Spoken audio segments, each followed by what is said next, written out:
ఎప్పుడూ చేసుకునేలా కాకుండా ఇలా ఒకసారి ఈ దోశను ట్రై చేసి చూడండి. టేస్ట్ చాలా బాగుంటాయి. ముందుగా అయితే దోశ పిండిని ప్రిపేర్ చేసుకుని పెట్టుకున్నాను. పిండి బాగా నానితే దోశలు క్రిస్పీగా వస్తాయి, టేస్ట్ కూడా బాగుంటాయి. స్టవ్ మీద కడాయి పెట్టుకుని 1 టేబుల్ స్పూన్ ఆయిల్, ఒక మీడియం సైజ్ ఆనియన్ సన్నగా కట్ చేసుకుని వేసుకోవాలి. 1/2 టీ స్పూన్ జీలకర్ర వేసుకొని ఫ్రై చేసుకుని ఒక మిక్సీ జార్లో వేసుకోవాలి. అదే కడాయిలో 1 tablespoon oil, 1/2 teaspoon జీలకర్ర, ఒక పచ్చిమిర్చి, ఒక మీడియం సైజ్ ఆనియన్, కొంచెం కరివేపాకు చిన్నగా కట్ చేసుకుని వేసుకోవాలి. ఇవి కొంచెం ఫ్రై అయిన తర్వాత 1/2 టీ స్పూన్ అల్లం వెల్లుల్లి పేస్ట్, కొంచెం పసుపు వేసుకొని పోపును బాగా ఫ్రై అవనివ్వాలి. ఇప్పుడు 2 మీడియం సైజ్ ఆలుని ఉడికించుకొని వేసుకోవాలి. అలాగే 1/2 టీ స్పూన్ ధనియాల పొడి, 1/2 టీ స్పూన్ కారం, రుచికి తగినంత ఉప్పు వేసుకొని ఒకసారి కలుపుకొని గరిటెతో ఆలును మెదుపుకొని చివరగా కొంచెం కొత్తిమీర వేసుకొని ఒకసారి బాగా కలుపుకొని స్టవ్ ఆఫ్ చేసి పక్కన పెట్టుకోవాలి. ఒక మిక్సీ జార్ లో ఫ్రై చేసుకున్న ఆనియన్స్, కొంచెం చింతపండు, 8 ఎండుమిరపకాయలని 1/2 అవర్ నానబెట్టుకొని వేసుకోవాలి. 5-6 వెల్లుల్లిపాయలు, 1 టేబుల్ స్పూన్ పుట్నాలు, 1 టీ స్పూన్ నువ్వులు, 1/2 టీ స్పూన్ ధనియాల పొడి, రుచికి తగినంత ఉప్పు, కొన్ని వాటర్ పోసుకొని మెత్తగా మిక్సీ పట్టుకోవాలి.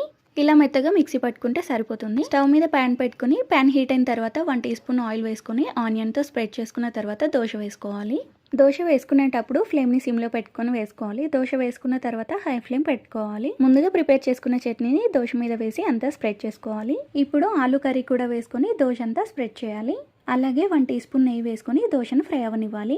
ఈ దోశకు బటర్ వేసుకున్న టేస్ట్ చాలా బాగుంటుంది. అంతే, tasty dosa ready. Morning breakfast కి ఈ దోశను ట్రై చేసి చూడండి. ఎలా వచ్చిందో కామెంట్ చేయండి. ఈ వీడియో నచ్చితే లైక్ చేసి మీ ఫ్రెండ్స్ కి, రిలేటివ్స్ కి షేర్ చేయండి.